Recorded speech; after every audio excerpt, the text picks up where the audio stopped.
of a big buildup and a shitty payoff. Yeah. Here is the situation here at the castle this week is that the Queen Stacy is in California visiting the family, and I'm here. I'm a single parent with Harley Quinn here, and I've been trying to get stay in the house. That's why I haven't been doing a lot of current events, because I've tried to ignore things so that I can stay here at home and get caught up on my projects and my paperwork and my stuff. So I haven't been paying attention to a lot. But also, since I was sitting here by myself, and I was pretty tuckered out by 8 o'clock on Monday night, and I'd seen all of the hoopla of all the big name guest stars that were going to come to the 25th anniversary episode of Monday Night Raw, I said, I'm going to watch the show. And with an open mind, I had a notepad here. I'm going to jot down things that come across my mind, and I'm going to watch this with an open mind and see whether I enjoy the show or not.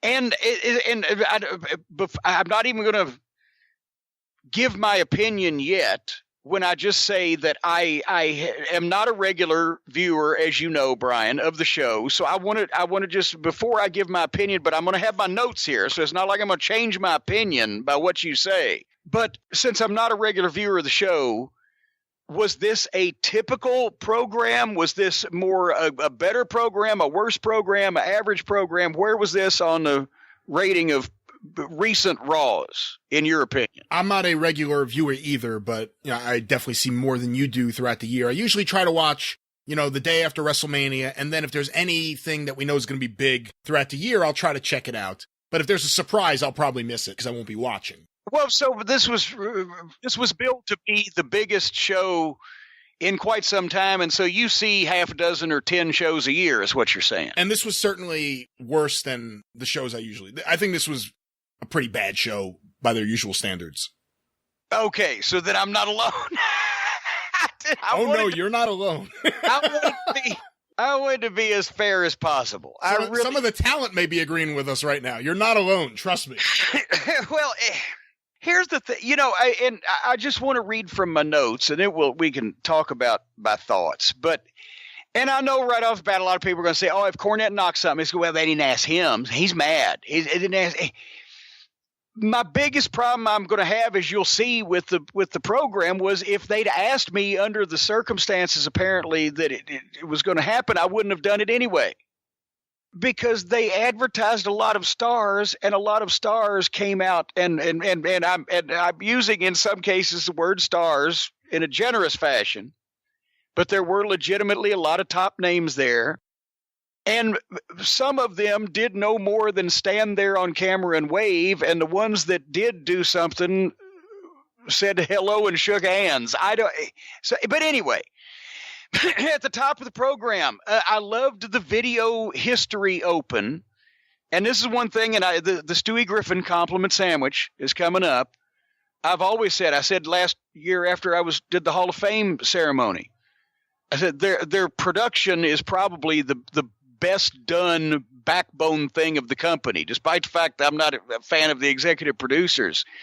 They have the money and they have the know-how, and they put the shit together, and they have a lot of people that have been in production for a good period of time. But that is it's regardless of what you think of the product, the production is excellent. It is network quality, and it's just if it sucks, if the show sucks, it's because they give them bad shit to try to make look good. So they do a great job. They do great history packages. They do great video packages and video shoots of all kinds. So I love the history package. And then the McMahons and Austin segment that opened the show, I thought Shane and Stephanie were on the outs with each other. I believe they are, but they were kind of playing along, right, since this is a big event for the McMahon family. And then Vince was couldn't have conflict between the two of them because Vince was going to turn, right? Is this what you got out of it? Yeah, that was kind of it. Well, no, but you're poo-pooing it. But here's the thing: Shane was very good. He very well spoken. Stephanie channeled the fucking Vince McMahon introduction of Aretha Franklin at fucking WrestleMania 3 or wherever the fuck. Vince McMahon. But they couldn't have done that any better, I don't think, because Vince had to and deserved to come out and take a bow, right? And then at the same time, he can't just leave. As soon as he said, okay, have a good night, everybody, I was like, oh, this is going to get good, because Vince is the greatest television performer of all time. We've talked about it. He couldn't leave like that, so they had to switch him heel. And then Austin was the perfect payoff, and Austin didn't have to say a fucking word.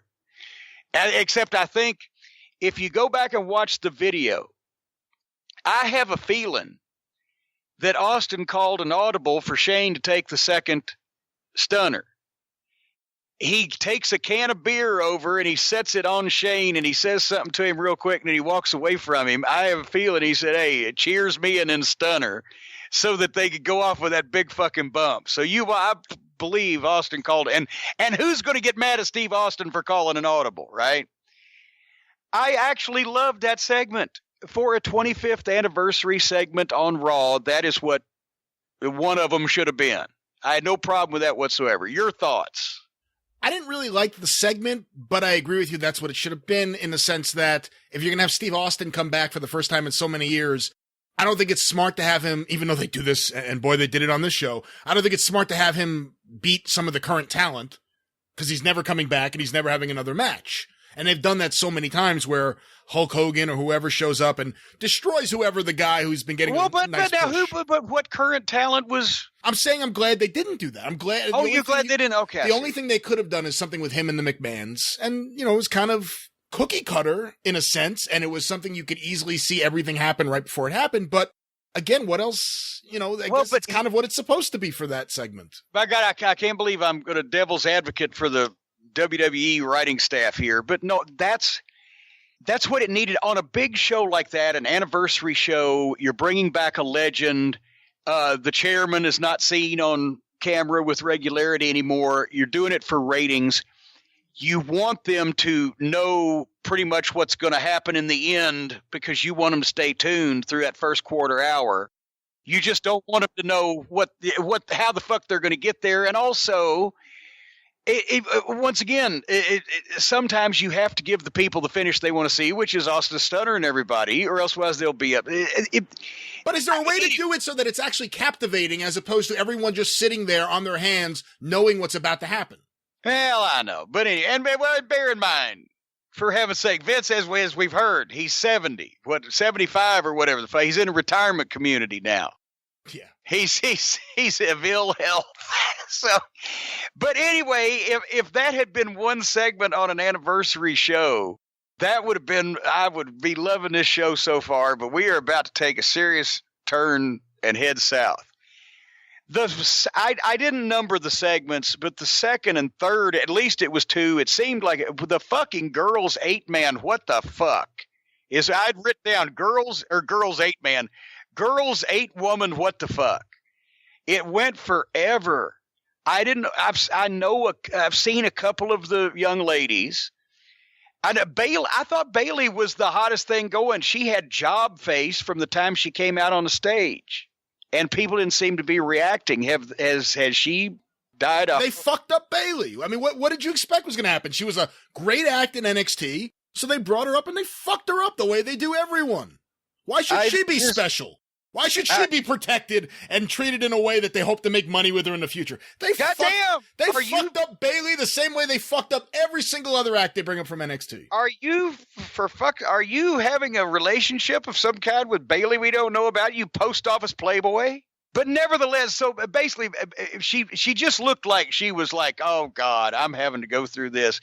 And what I wrote down about this whole thing that went interminably was suddenly they all started fighting and one girl beat the other girl. But then, if they'd have just done the fucking 90 seconds where Asuka turned on the other three girls and beat the fuck out of them, that was incredibly well done. If that coda had been attached to any other match that they could have possibly had, anything else they could have done, if they'd have sat there and done quilting, it would have been better than what I saw. But that 90 seconds of Asuka, it just perfectly taking each one down in a different way and then shit canning them. That was fucking great. They had 2 commercial breaks during that match, Jim. Oh my God. I had 2 birthdays during that fucking match. And then here's what started off early. There's Kurt Angle, and I was glad to see him, and he's talking to Rudy Charles, who was the referee he was talking to from TNA, and love him. Glad he's gainfully employed there. But then here comes, the steady stream of Coachman and Harvey and Brawley, Harvey and Brawler, and Teddy Long and Brother Love and Boogeyman. Oh, and the word.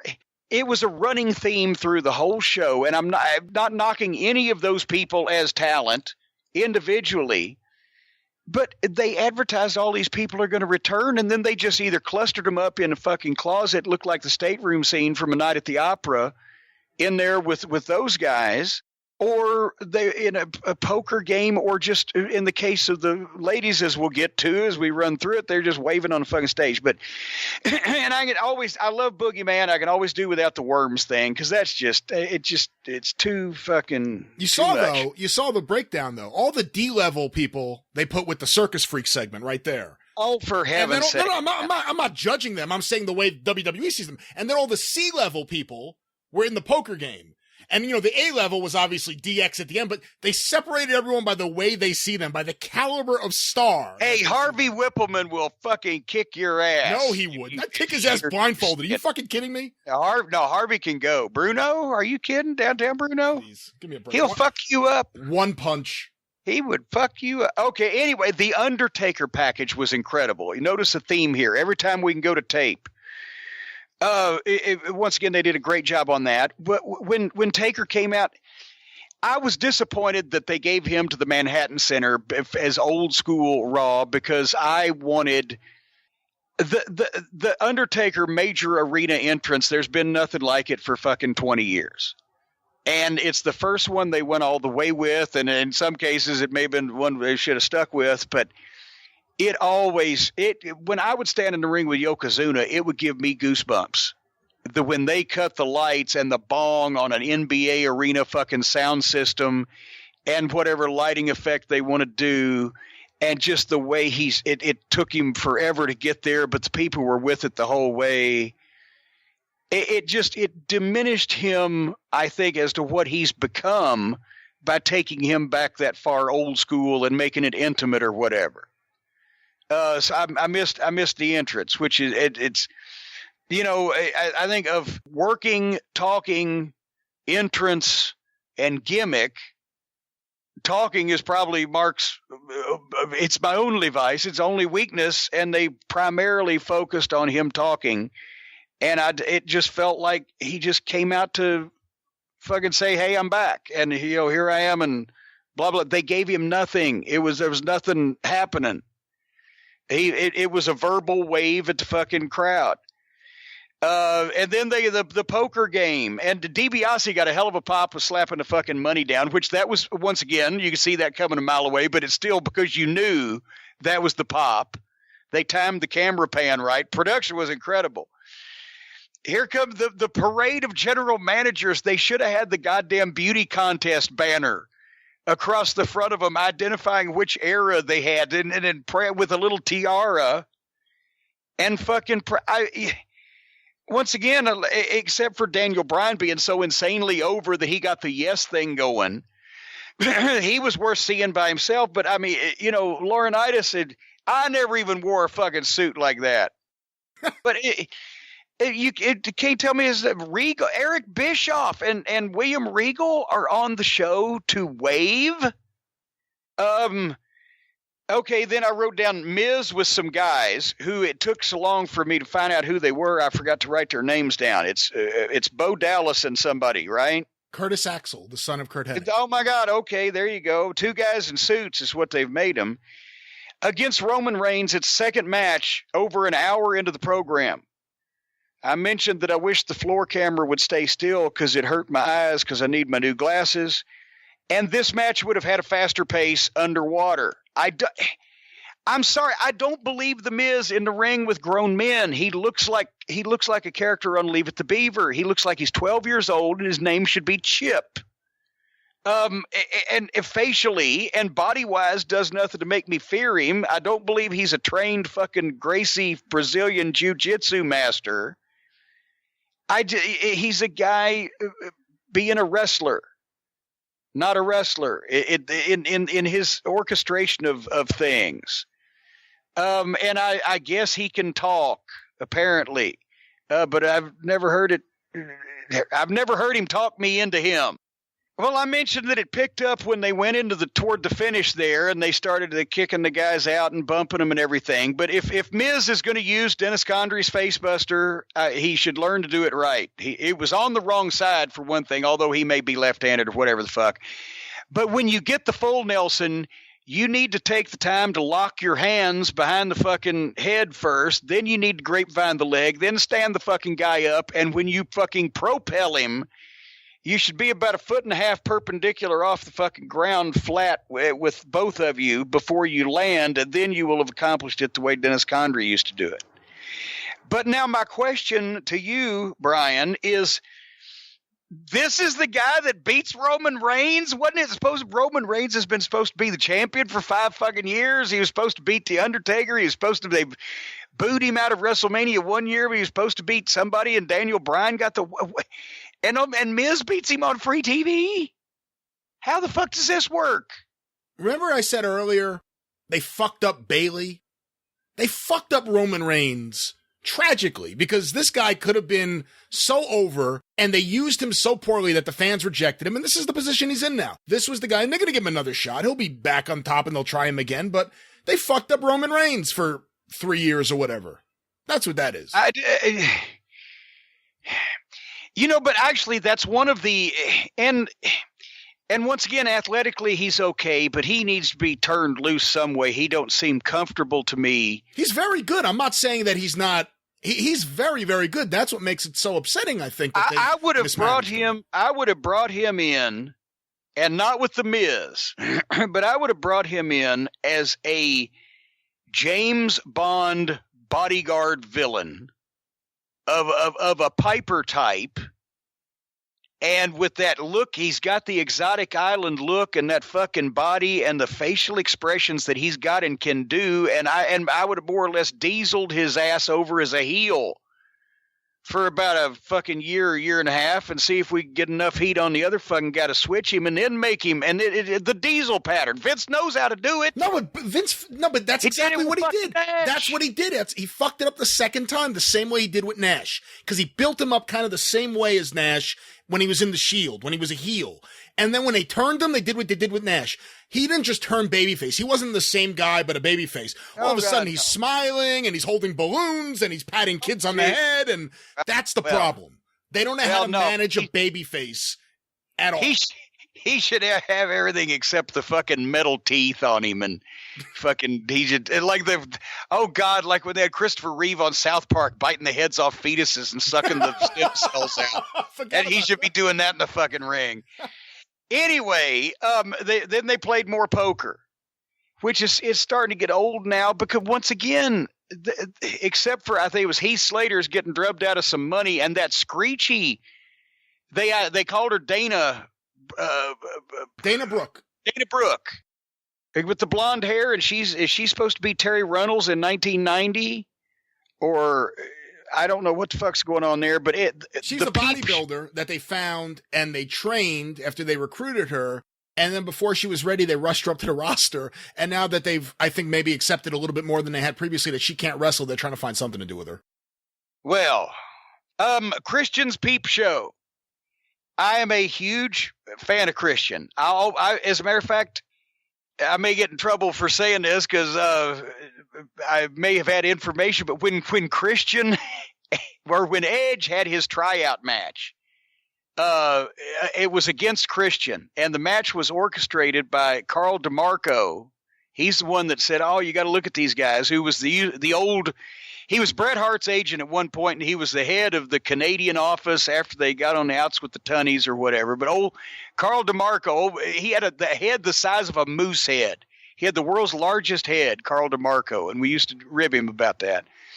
But anyway, I was sitting there watching the monitor with JR when they had that match, And I said something to the effect of, Jesus Christ, JR, these fucking guys are great. You got to, can we get both of them? Look at this one fucker. I'm raving about it, right? And he's like, ixnay, because Carl DeMarco's over there. I think they got him both on contract. Their first contract was for like $170 American versus Canadian or whatever the fuck a week. And he's like, don't smarten DeMarco up. But you could tell they were both great. And I'm a fan of Christians is where I was going with that before we got into office manipulation of the abuse of rookies. And I would like to have seen Edge, but I understand he couldn't be there. But I think this is the best use of a legend all night, even though he hosted his show. But the thing with Jordan and Rollins, apparently, as I'm a first-time viewer, they are a babyface tag team. They hate the crowd. They hate this fucking Jordan because they're shitting all over the thing. He's Kurt's son, so they're almost just kind of starting to fucking play with it where he's egging him on to, right? So apparently they want to switch this fucking Jordan heel here shortly, and they're trying to make him look like a putz. This is what I've gathered out of this. And then Sheamus and Cesaro come out because they're the opponents that they're about to have to unveil the next chapter in this story where the tag team is about to break up. At this point, I was wishing I could have seen Rollins against Cesaro in a single match for all the time this fucking took. This took for fucking ever. But they do hate Jordan, so they accomplished that. And then there was a nice spot with the fucking deal where Seth came off with a springboard and knocked out Jordan by mistake, which, of course, was really a mistake and not his fault, but it'll be fuel to the fire to switch Jordan heel. But the whole time I'm thinking, my God, Seth Rollins is here if it's a tag team in the WWE, it's mid-card, right? This is not a main event program we're talking about here. Am I missing something? Is this going to be one of the top 3 headline matches at WrestleMania? I don't think so, but I don't really pay attention. Okay, then why the fuck is Seth Rollins wallering around in this shit? If you want to get heat on fucking Jordan, do it with somebody else instead of a guy that ought to be a top 3 or 4 guy in a fucking company, because how the fuck can this guy looks like a Greek god. He's one of the best workers in the company. He's an amazing athlete and does a lot of shit he shouldn't be able to do. And he can talk. What the fuck? The last time I've watched a program with him involved in it, he was in a championship picture with 2 or 3 other top single guys. What the fuck? Whose post-toasties did he shit in this morning? I don't know. Again, another guy, they don't know how to manage top guys. I didn't understand why he was involved in this whole thing that was middle of the card. So Christian, best use of a legend, and why the fuck is Seth wallering around in the fucking vegetables instead of on the meat platter? Some girl backstage interviewed Alexa Bliss, and Charlotte interrupted. Is Alexa Bliss 4 feet tall? She's very short. I know Ashley, and she's tall as I am, maybe an inch or so taller. I'm 6 feet tall. She's a statuesque young lady, but this was like a 2-foot fucking height difference. It distracted me from the whole thing, and it was nice to see Nate, but I'm not sure that, once again, if Charlotte's supposed to be your hot girl, and you've got Ric Flair there, and it's a 30-second appearance have him corner her in a major American arena in a championship match and advertise it for a couple weeks, and you probably could have got a nice little quarter hour, folks, just as a thought. I don't know. Anyway, I'm thinking too much business now. We're an hour and 45 minutes in, and there's been 2 matches. Do these people ever stop talking? And more poker. Okay, Bray Wyatt versus Matt Hardy. I understand that Bray Wyatt used to be hotter than he is now. Am I correct in this? Oh, yeah. I love the entrance. I've seen it a couple of times. I love the music. He didn't seem to have the oomph to me facially or whatever the fuck as he did the last time he made an entrance, but also, it was a smaller venue, which I think, is this the only thing they did in the Manhattan Center, by the way? I can't remember. Did they have another match there? Yeah, the revival match. Oh God, the burial of the revival. Yeah, well, we'll get there. They better have the lives of a cat. All right, we'll get there. But Manhattan Center didn't get a lot of fucking love here. Apparently. Oh no, and there's videos that have emerged of the fans. I don't want to say they were close to rioting because they're WWE fans. They're not going to riot, but they were really upset and chanting bullshit, and they got nothing. They paid huge prices for tickets to either arena. And they got some fucking bullshit variety show. And without the threat of jumping ahead, did anybody appear for the not only the live crowd? I know a couple people for the live crowd appeared in both places. Did anybody on the broadcast appear in both places? I actually don't know off the top of my head. I know the Miz showed up there, but was that after the broadcast went off?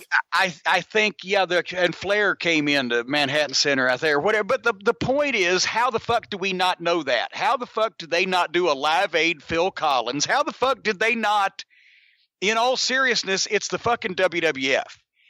Whether you want to do it like if you wanted to make it gritty and grimy like it really could have fucking happened, that's one thing, or if you want to do it like the WWF and they both jumped in a fucking taxi cab or whatever. But how the fuck did nobody think of having a match start in one building and end in the other building? How the fuck did that not take place, Brian? I don't know. The writing meeting must have not been that creative. But I mean, seriously, this ain't even that fucking hard to figure out. Start and whichever, depending on whatever your situation might be, you start in the big building and end up in the little building, or vice versa. Actually, for me, the live pop, if you started even if it's not even a match, if it's a fight, but that's what they built their fucking name on, for God's sake. Can you imagine if somebody that could still fucking go, but was somewhat of Bray Wyatt and Matt Hardy, two fucking freaks. And Matt Hardy there with the fucking gimmick now, looking like the fucking love child of Vincent Price and Beatrice Arthur, and Bray Wyatt. They fucking start in the little building, and then they fucking fight out. Because in Manhattan Center, you can go down the elevator right out on the street in New York, right? And then goddamn, whether one gets in a cab and the other one fucking carjacks somebody to follow that fucking whatever the fuck, and maybe they fight a couple of places along the way and finally end up in the goddamn parking lot of the Barclays Center in the fucking Brooklyn or wherever there's some Brooklyn landmarks. They knock over a goddamn Nathan stand, right? This could have been the Tupelo concession stand brawl of Raws. And then they fucking fight into the goddamn arena in the Barclays Center. And fucking 15,000 people go fucking berserk, and both guys are over. Something like that. Wow, you actually think something could have been done to wake up the fans? And then it doesn't matter who wins and who loses, and I don't understand if Matt Hardy just got broken or woken, why he just got beaten or wheaten, or why what I wrote down about their match was they started rushing through shit because you could tell their fucking time had probably been cut. They went to a break. As soon as they came back, basically, blah, blah, blah, Bray Wyatt hits his finish after the neck snap, 1, 2, 3. And that was, as they say, all she wrote. So, blah. And the fans were sleeping. I mean, the fans in both buildings seemed like really quickly they realized they'd rather be anywhere else but there. How much did those tickets run in Manhattan Center? $800. You can get a hotel and sleep in a fucking bed for less than $800 in Manhattan. And that's another thing though. I'm sorry to cut you off, Jim, but go ahead. Well, go ahead and cut me off. I attended the very first Monday Night Raw, and my ticket was $12.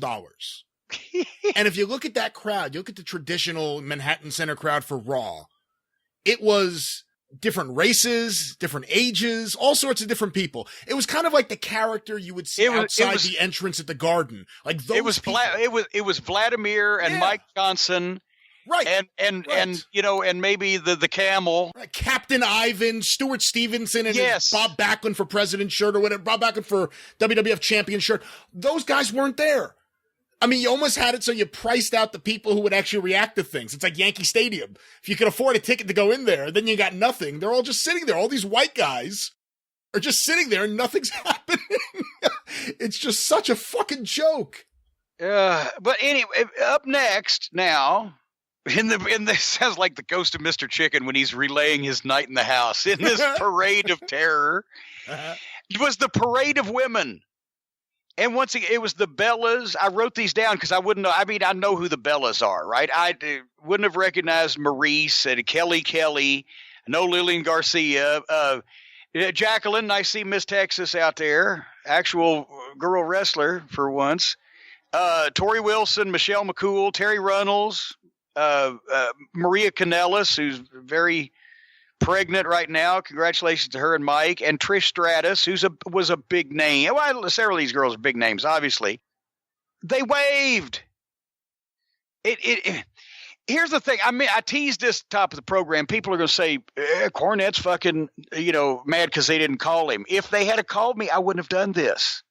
And the reason why I wouldn't have done this is because, for one thing, from my standpoint, can you imagine if they'd called and said, because last year at the Hall of Fame, there was a phone call, and I returned their call, and we discussed what would be done.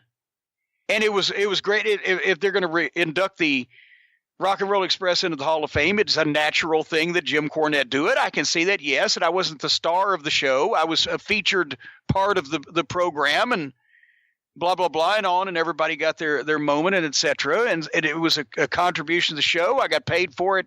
Everybody was happy with it. But in this case, if for a lot of these people, you contact them and you say, if they'd have called me, I said, well, what are we doing? Well, you're going to be on the Raw 25th anniversary. Well, what would I be doing? You will walk out on stage and wave at the crowd in the building and be introduced. And that's it. Why would they, number one, why would they pay me enough money that I would want to fucking go to New York or to anywhere away from my home, even if I flew, to go to an airport, get on an airplane, fly to a place, check in a hotel, stay there overnight, be there the next day, sit through catering, and fucking wave at people and go back and change my clothes and go back to the fucking hotel, or come in that day and risk the wrath of everybody because your plane might be delayed in the middle of the Northeast, whatever the fuck, and go back to the hotel and the next day fly back home or drive back home, be on the road a couple days to 3 days, 4 days, whatever the fuck, to wave at people. And also why? Because now, so that's thinking as a talent. Because I mentioned last year, the gentleman I spoke to, made the arrangements with, I said, I'll be needed on the Hall of Fame was it Saturday or was it Friday? God damn it. I want to say it was Friday because wasn't Saturday NXT? Yes. Yeah. Well, the point is I'd be needed on Friday from such time to such time. And they said, and then if we meet at the hotel on Sunday for WrestleMania at 2:00 or whatever, the bus will take you there. And I said, am I on WrestleMania? He said, well, everybody's an invited guest. And we got the box or whatever, you can watch the monitor, blah, blah, blah. I said, but no, the thing is, my question was, if I am on WrestleMania, I would be more than happy to discuss that separately and negotiate a WrestleMania payoff. And I don't want to just walk out and wave at people on WrestleMania. And to do that, I've had to fucking get on your bus, drive into a goddamn stadium full of 70,000 fucking people, and to wave at people and then repeat the procedure to get out, unless I'm doing something on the program. And I'm entirely fine with not doing anything on the program, but unless it's an appearance and a separate fee, that's why I wasn't at WrestleMania. The next time, speaking as a talent, speaking as a promoter, the next time that they tease all these major and minor names, and they had both filled out here, as we're seeing, are going to be on. People are going to remember, oh, yeah, that's when I fucking waited to see so-and-so, and all he did was wave at me. I don't think this helped. I think they went for quantity over quality. Anyway, then Chris Jericho, one of the best live performers that they have in the company, past or present, especially verbally, and on this goddamn soliloquy-thon, this talk fest, this fucking filibuster that they were operating, where we're 2 hours in and we'd had 2 matches. He was just on a pre-tape in the back, was he not? Yeah. For fuck's sake. In his Bullet Club, spoof shirt, the Alpha Club, which I thought was interesting. Yes, and I found out that the guy that he was talking to was named Elias, but I don't know if that's his first name or his last name because they never said. First name. What is his last name? Elias Sampson, although I guess maybe they're just doing the Elias as a standalone thing now. I'm not exactly sure. I thought the same thing you did. Well, God damn, everybody's got 2 fucking names except for Cher and fucking Liberace. Anyway, he's in the ring with the guitar, which he can play, but he does his promo like concert patter. And this took forever and a fucking day. And then he sang a song. And I wish I hadn't followed. And this took forever and then he sang a song, because then it was way past forever. It was The City on the Edge of Forever by Harlan Ellison. And then John Cena interrupts and cuts a promo, and he woke things up a little bit. But once again, I was not aware. Apparently they're trying to make Elias a top guy. But is this a sudden thing? I've not heard a lot of buzz on this fella. He's been up there a little while. He came from NXT. The buzz has been growing lately that they see him as a top guy. Well, apparently they do, because he just laid John Cena out. And that was shocking to me from a guy that I wasn't really aware of or is on my radar or whatever the fuck. But it took a long time to get there. And I'd rather they have a long way to go but a short time to get there than the other way around. Hey, Jim, let me ask you this. The rumor is that they're setting up for WrestleMania Cena versus Undertaker.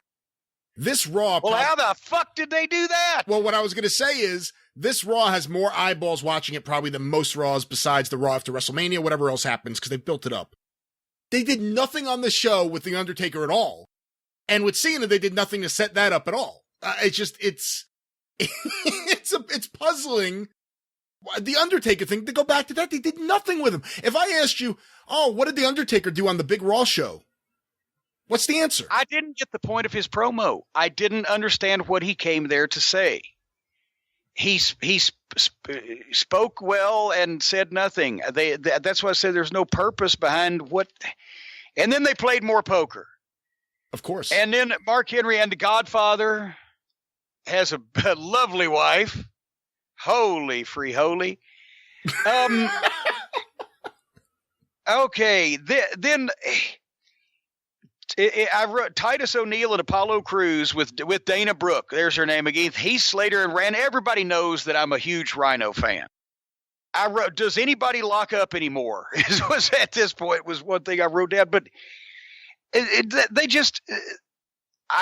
had constant commercial breaks. I think they had a couple of breaks in this, but they'd have a break as they announced the match, and then they'd come back with a little match, and they'd go to break again, and they'd come back or whatever the fuck. But this was filling some fucking space in my opinion. And I don't know why you would have to fill. This is the third match at 10:25 p.m. Eastern. And you've got something in the ring that's having to fill fucking time. Jesus fucking Christ. Why can't they go to break during some of these fucking promos? So they came back from the break and the bell was ringing for a double disqualification. Just out of this match for whatever fucking reason. Then here come the Dudleys. Then both the teams that were fighting jumped out side by side with each other. Then apparently Slater became so annoying that they fucking, and I guess he'd lost some money or whatever the fuck at poker. So all of the people that were fighting just suddenly joined in and throwing Slater into the ring. I know if it sounds like it's confusing to you folks. They threw Slater in the ring, and the Dudleys gave him the fucking gimmick through the table. So they have the biggest roster of wrestlers in the world. They've had 2 matches so far in 2 hours on his fucking anniversary show, and they have to put a tag match in there just so that and I'm not knocking the Dudleys, but just so the Dudleys can put somebody through a table, because that was the only good thing about it. What the fuck? And then some girl interviewed AJ Styles, but he brought in Gene Okerlund. And AJ, I swear to God, if you'd have said this in the locker room in 2008 in TNA, AJ Styles is one of the best promos on this television program. People would have fucking thrown up in your face. And I can say that honestly right now. He was. And then there's the DX reunion. And yes, they are, they're major stars. And yes, they should have been on the program, et cetera, et cetera. So I'm not knocking that, but this took a long time also. And you know what? People at least wanted to see this, to be quite honest. And they at least did a good job with it, except when Scott Hall walks out, continues to walk out at the pace of one of those fucking stair climber things that you hook to your wall in your home on the commercial and takes you up the stairs, moves faster. Then Scott, they went to a break when he was on the way to the ring, when he was barely there by the time they came back. But people wanted to see this, but they could have taken out a lot of the other shit that people didn't really want to see. Or do, as we say, do more of the good stuff, less the bad stuff. And Hall's promo was a little flat, but here comes the Balor. How do they pronounce it now? Balor Club. What was his name in a previous lifetime before they changed it? Finn Balor's? Prince Devitt. Prince Devitt. He is the guy that when I saw in 2011 or 12, whichever it was one of those 2 years, with that thought, if we could just get Ring of Honor to where we could afford or be able to entice this guy to come over to this country, I think our audience would fucking love him and he would have great matches. And probably that would have been the case, but as I see him now, even standing next to X-Pac, Sean Waltman, he looks fucking 10 years old and about fucking 30 pounds lighter. He's a small guy.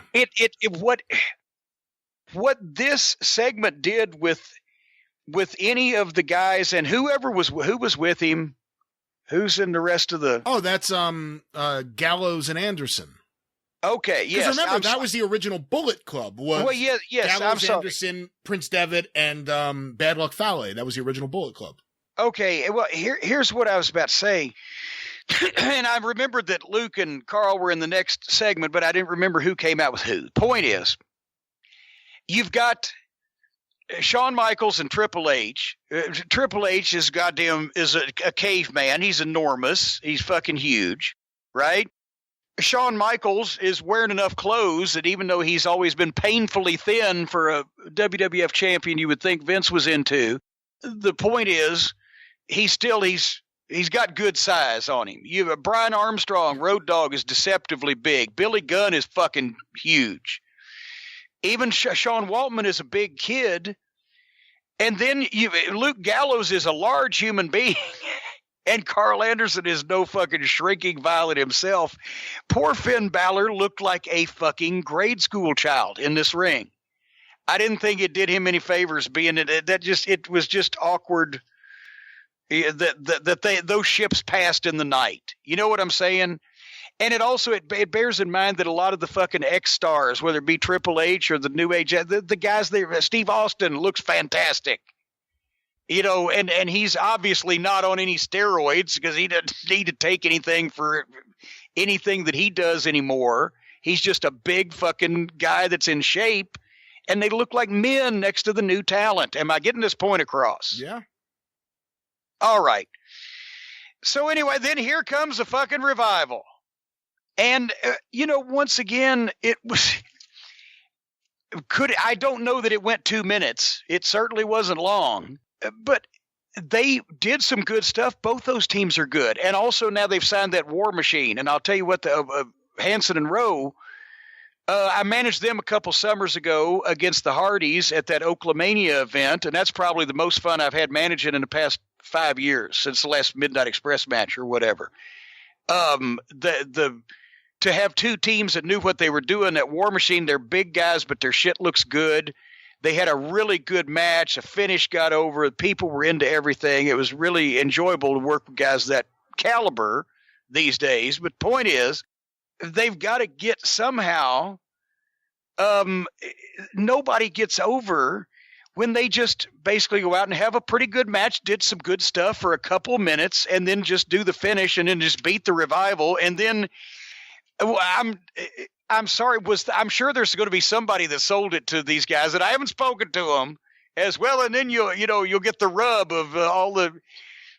And they did it fabulously. I mean, they took the bumps and all, and you saw them feed up and the body language, and they did everything different, and the timing was perfect to be ready for the next fucking shot from the old timer.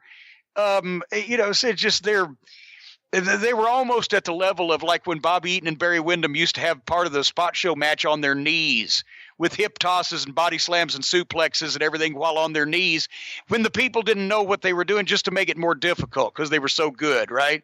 The Revival put on a class in feeding into shit. But you've beaten any of your top teams in just a couple minutes with a finish that had no time, obviously, to fucking really build. It's not like anybody did anything wrong in the match, but it wasn't given time or the purpose to do anything. And then after you beat even if the team that won then got laid out, so it wasn't the team that got beat and then got laid out, it doesn't matter. It didn't do anything for the new guys at the expense of the returning champions. And when they all hit their shit on the fucking guys that have to carry the load around there regularly. So, and you can't mean to tell me once again in a goddamn company that deep, they haven't got cannon fodder that they don't need or whatever the case, past guys like this that can actually fucking work. Then in something I did not understand, Kurt Angle entered with many of the gimmicks as a security force, and I saw several people at ringside that was not going to prevent anything from going on. And just say that. And then here comes Braun Strowman and Kane and Brock Lesnar with Paul Heyman. Of course, Paul immediately interjects fucking energy into the fucking thing and is the flawless verbal performance. And I can't say the same thing for his physical appearance, but he's always flawless verbally. So that was a mini bright spot. And somebody in the crowd had a sign, once again on South Park, the member berries that they were doing. When it had a poster, a picture of two purple member berries, and it said "Member Pyro." But basically, the three big guys in the company have a big schmoz ahead of their big match, and Braun Strowman flattens Brock Lesnar while Kane he got taken out with a move and kind of disappeared somewhere at the end. I think he was selling, but it was exciting. But once again, there was no matches on the wrestling show, and I know that I've just lost a lot of people there, but you've advertised a bunch of legends, but didn't give anybody really, except for obviously Steve Austin and Undertaker, but most of them didn't have a lot of anything to do. So you've diminished the value of advertising legends again, because people think, well, I didn't do anything last time, but also why have so many and not just figure out better shit for each one to do? Could there have been a legend that appeared or facilitated somehow that match I was talking about, the fight between one guy and the other guy that ends up starts in one building and ends up in another one? Start with your McMahons and Austin segment and don't really change anything about that, except maybe make it a little more interesting. But that was great. But everybody else, it was like a personal appearance in fucking tights. Everybody talked about shit that actually there wasn't that much shit to talk about. And there was very little action of shit, and the action that there was not a lot of great action. Did you hear the pop Eric Bischoff got? Yeah, and then what did he do? It's Eric Bischoff. He points at his fucking chin and he leaves. It's Eric Bischoff on fucking Raw, and you can't figure out any. I don't. Yeah. He's something. The guy gets one of the biggest pops of the night, and he was great on there. Whatever you want to say about Bischoff, the businessman, Bischoff is really good on air. He's an incredible television and once again, a pattern is erupting here. All of the incredible television performers are either non-in-ring performers or retired or no longer with the company. What's wrong with this picture? But still, and John Cena tried to help make somebody. I don't know if I would have picked that fucking guy, but maybe they know things I don't, just at first glance. But otherwise, most people were. Matt Hardy, actually, I was shocked to see me. Matt is newer in wrestling terminology than Bray Wyatt is, because he's just come back, supposed to be starting a new gimmick. So I don't know that I would have necessarily picked him to get beaten by anyone, not just Bray Wyatt, but anybody at that juncture. I didn't understand the whole program. It was not something that captivated me. I do not plan to change my Monday night viewing habits from this point forward. Yeah, here's my schedule, just so you know, for upcoming experiences. I'm going to watch the Royal Rumble because the kids like the Royal Rumble. I'm going to watch WrestleMania. I'll watch the Raw after Mania. And then if there's no Met game or nothing happening in politics, or if there's a good revival match, I'll watch Raw, but otherwise, I'm done. I think WWE's a lost cause. They don't know how to produce good television. You can talk all you want about their production team, and that's leaving out the director, because the direction of the actual matches, I know you didn't get to see too much. Well, goddamn, yes. No, the camera of fucking zooming and pulling and panning and fucking jerking, I'm a little upset with, but But once again, they're the average man in the street on their crew is a very talented and dedicated professional. They're just possibly receiving some poor instruction at the top. They don't know how to manage nostalgia. WWE owns all these catalogs. They have all these things in their archives. They don't know how to deal with nostalgia in a way that makes people go, wow, that was great. I think I'm going to tune in again next week. That show drove people off. There's no way there's no way that someone who's a casual person who doesn't watch this bullshit show every Monday saw that show and said, oh man, I gotta watch again next week. I gotta see if the crowd will be as quiet next week as they were this fucking week. That show is so bad. I gotta see if as many people wave at me next week as waved at me this week. What the hell? Steven Regal, they bring him out there, he gets a nice pop. I'm like, oh good, he's a great talker. He waves. It was such a fucking waste. It was a waste. That's the WWE. It's a wasted opportunity. And, they'll defend it. It's like if you're in a funeral procession and you're like the fifth car behind, imagine if all of a sudden the hearse just sped away from everyone. And you're like, oh, I didn't get to the cemetery. But then they're like, oh, don't worry. The body was buried. Everything went great. Everything's great. It's just you lost everyone that was following you. Idiots. Well, did the revival, we got to see the body buried on Monday night. Yeah. But seriously, I can't believe. I don't know who in the wrestling end of things is involved in, as they say, writing the show these days. But once again, nobody came up with a main event showcase match that they could promote throughout the whole show for their big attraction. For some top angle or something, nobody, and I'm talking about a match that people could actually get into and could register shit that you could do a business finish out of, and then possibly have the guys that opened your show from the other building fight in for the big fucking close.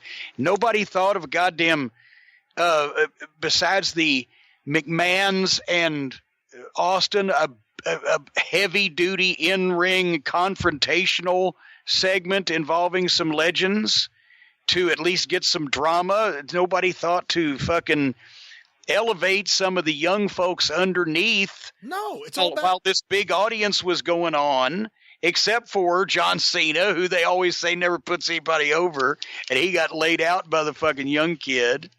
It just and there was too much. I'll say this, and I'm going to quit. There was too much that would appeal to fans who would then say, yeah, I remember how great that show used to be. And not enough to appeal to people who would say, wow, this is a great show. I want to watch some more of it. It's a company without any intelligent creative leadership. Objectively, I say that. I'm not saying that, without lots and lots of evidence. They have no intelligence. Objectively and vindictively, you're saying. Yeah, well, because it bothers me, because I think professional wrestling is one of the great American art forms. I know it sounds silly to say that, but I really think it is. I think it's one of the great improvisational arts of all time. And you look at what they're doing, and the storylines aren't very good. The promos are scripted, and for the most part, they're not very good. There's no good flow to the show. The commentators are just babbling fucking idiots who you have to tune out if you actually want to sit through the fucking show, because they're all terrible at what they're doing. And I don't know how much of that is they're just not good at being commentators, or this is just the way they want to do it. It's an entirely bad production. No, I remember I actually even heard Michael Cole call a wrestling match and was amazed at when Eddie McMahon. Yeah. The British match. It's a lost cause. Who knows what happens after Vince is removed?